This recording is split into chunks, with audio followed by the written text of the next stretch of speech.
कुदरत जो कभी किसी को माफ़ नहीं करती, कर्म जो सभी के लिए बराबर काम करते हैं और कर्म वो हैं जो हम रोज़ करते हैं, सुबह जगने से लेकर रात को सोते समय तक। और वो कुदरत हर इंसान के लिए हर समय, हर पल, हर क्षण काम कर रही है और यही फल परिणाम हमें हमारे जीवन के रूप में, हमारे भाग्य रूप के रूप में हमें मिल जाते हैं।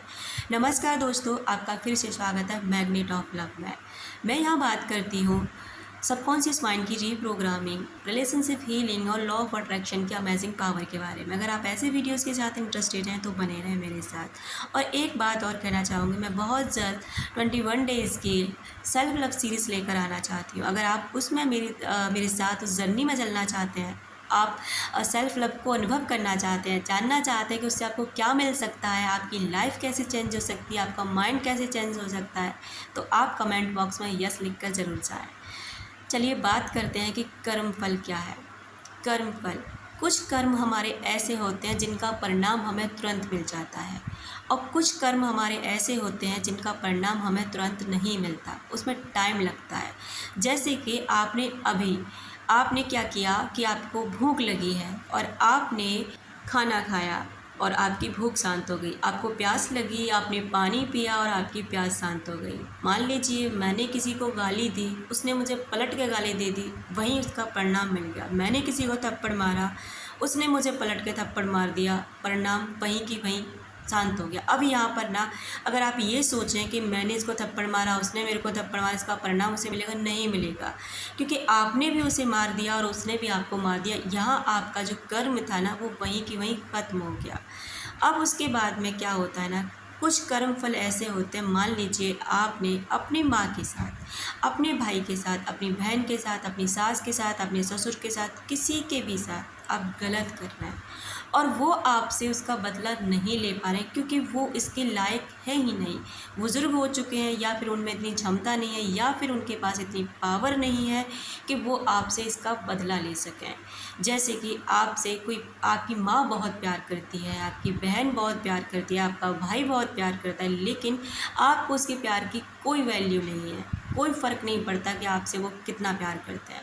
वहीं अगर आपकी सास हैं, आपके ससुर हैं, आपकी माँ हैं, आपके पिताजी हैं, कोई भी हैं, आपको उनकी सेवा करने में कोई दिलचस्पी नहीं है और तो और आप उन्हें घर में भी नहीं रखना चाहते। आप चाहते हैं कि ये हमारे घर से बाहर चले जाएँ, हम अकेले रहना चाहते हैं, हम एन्जॉय करना चाहते हैं, हम अपनी लाइफ को जीना चाहते हैं।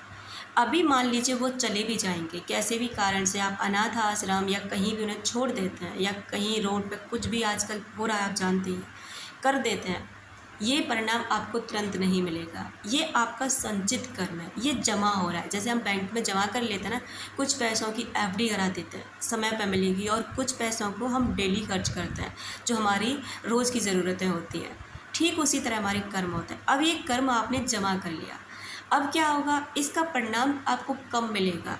मान लीजिए इस बीच में ना उस इंसान की जिसने ऐसा किया डेथ हो गई या दुनिया छोड़ के चला गया। अब ऐसा बिल्कुल भी नहीं है कि डेथ हो गई, दुनिया छोड़ के चला गया तो उसका कर्म खत्म हो गया, बिल्कुल भी नहीं।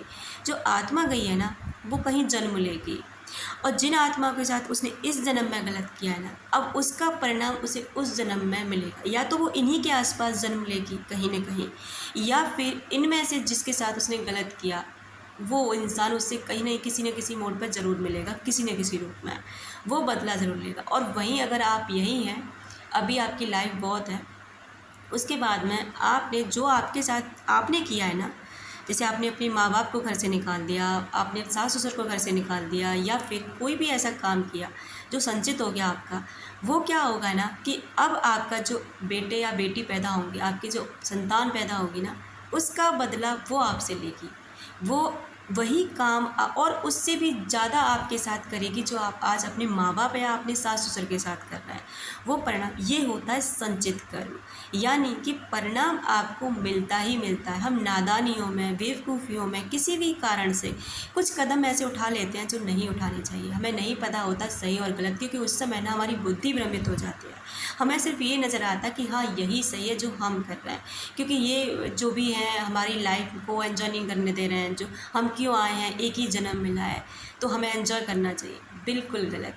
एंजॉय करिए, ऐसा एंजॉय करिए ऐसी ज़िंदगी को जिए, आनंद लीजिए जिसमें किसी दूसरे व्यक्ति को तकलीफ़ ना हो, किसी दूसरे व्यक्ति को उससे परेशानी ना हो। जैसे कि मान लीजिए आप लाउड स्पीकर चला के अपने घर में डेली डांस करते हैं, आपको डांस करना अच्छा लगता है, आप एंजॉय कर रहे हैं उसे, लेकिन अगर आप उसी को अपने बंद कमरे में बूफर लगा के सिर्फ इतना वॉल्यूम रखते हैं कि आपको इस कमरे में ही वो चीज़ हो रही है, उसके बाद वो बाहर नहीं जा रही, किसी को कोई तकलीफ़ नहीं है, ये आपका कर्म भी नहीं। लेकिन अगर आप इतनी तेज़ म्यूज़िक चलाते हैं जिससे आपके परिवार वालों को भी प्रॉब्लम हो रही है, साथ में पड़ोसियों को भी प्रॉब्लम हो रही है, तो ये आपका एन्जॉय नहीं है, ये आपका कर्म है, क्योंकि आप अपने एन्जॉय की वजह से ना दूसरों को तकलीफ़ दे रहे हैं। बस यही चीज़ है, लॉ ऑफ कर्मा यही कहता है, अपनी लाइफ को अच्छे से जिए, बढ़िया रहिए, अच्छे से आपको भक्ति करनी है करिए, आपको भगवान को मानना है मानिए, आपको कुछ भी करना है ना अपनी लाइफ में करिए, लेकिन ऐसा मत करिए जिससे आप किसी और को तकलीफ़ हो। जैसे आपको कोई छोड़ कर चला गया या किसी को आपने छोड़ दिया, अब आप उस वजह से बहुत तकलीफ़ में हैं, आप ये चाहते हैं कि उस व्यक्ति से बदला होना चाहिए, वो व्यक्ति या तो मेरी लाइफ में लौटना चाहिए या फिर उसके साथ भी वही होना चाहिए। अगर वो व्यक्ति आपकी लाइफ से एक बार चला गया है ना आपको चीट करके, तो दोबारा उसे पाने की कोशिश क्यों? क्या आपको लगता है कि वो इंसान फिर से आपको चीट नहीं करेगा? क्या आपको लगता है कि वो इंसान आपको पहले से भी ज़्यादा प्यार करेगा? कभी नहीं। जो इंसान ठोकर लगने के बाद खुद लौट कर आता है ना, वो एक अलग बात है। और आप रो कर, गिड़गिड़ा कर, परेशान होकर, तड़प कर किसी को अपनी लाइफ में वापस लेकर आते हैं ना, आपकी कोई वैल्यू नहीं करता। इसलिए अपने कर्मों पे ध्यान दीजिए, अपनी लाइफ में आगे बढ़िए, अपनी लाइफ के पर्पज़ को पहचानिए। अपना रखिए ख्याल, अपनों का रखिए ख्याल, जिससे आप अट्रैक्ट कर सकें ढेर सारा प्यार और ढेर सारी खुशियाँ। ऐसे ही वीडियो सुनने के लिए बने रहें मेरे साथ।